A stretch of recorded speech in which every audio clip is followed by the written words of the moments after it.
জালিসি ইয়াউমাল কিয়ামা, কিয়ামতের দিন আমার সাথী কে হবে? আল্লাহ বললেন সাহিবুকা ফিল জান্নাতি জাজ্জার, কিয়ামতের দিন তোমার সাথী হবে একজন কসাই। সাইয়েদনা মুসা আলাইহিস সালাম একটু ফেড়া হলেন, কিরে কসাই কেন আমার সাথী হবে? আমি নবী মানুষ, নবী হবে আমার সাথী, আল্লাহর ওলিরা হবে আমার সাথী, কেন কসাই হবে আমার সাথী?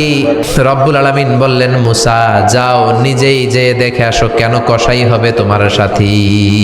সাইয়েদনা মুসা আলাইহিস সালাম কসাইয়ের দোকানে গেলেন, যে দেখে না কসাইয়ের স্পেশাল কোনো আমল নাই, খালি গোশত কাটে। কি কাটে? সারাদিন গোশত কাটার পরে বিকেলবেলা বড় একটা গোশতের টুকরা নিয়ে প্যাকেট করে বাড়ির দিকে রওনা হয়।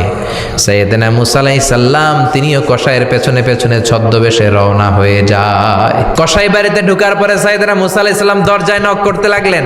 কসাই দরজা খুলে দিতে লাগলো, করে বলে আমি একজন মুসাফির, আজকে রাতে ও কসাই ভাই আপনার বাড়িতে থাকতে চাই। কসাই বলে আহলান সাহলান, আসেন এই ঘরের মধ্যে বসেন, পাশের ঘরে আমার একটু কাজ আছে।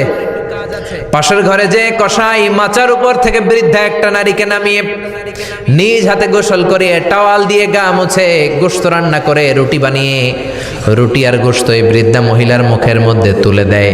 মহিলাটা তৃপ্তি সহকারে খাওয়ার পরে হাত দুইটা উপরের দিকে তুলে আঁচলটা পেতে আল্লাহর ডেকে বলে, আল্লাহ আমার ছেলের উপর আমি সন্তুষ্ট, এই বলে বিড়বিড় করে কি যেন দোয়া করে দেয়। মহিলাটাকে খাওয়ানোর পরে কসাই প্লেটের মধ্যে গোশত আর রুটি এনে সাইয়েদনা মুসার কাছে এসে বলে, ও মুসাফির ভাই এই নেন আপনার রাতের খাবার, রাতের খাবার খেয়ে আপনি ঘুমিয়ে যান, সকালে আপনি যাবেন আপনার পথে, আমি যাব আমার দোকানে। সাইয়েদনা মুসা বলে, ও কসাই আগে বলো এই বৃদ্ধা মহিলাটাকে?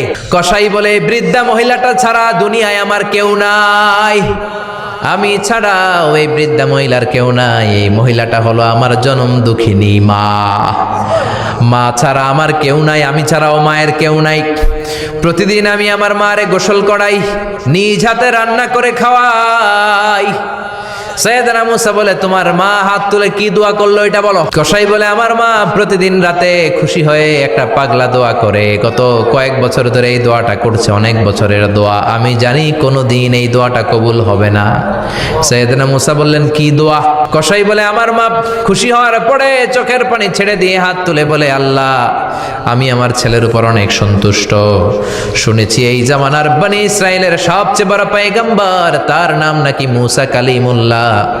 আমি তোমার কাছে দোয়া করে গেলাম আমার ছেলের তুমি ওই মুসা নবীর সাথে জান্নাতে ঢুকাইয়া দিবা। সাল্লাম বলে, কানেকশন তো এই জায়গায়।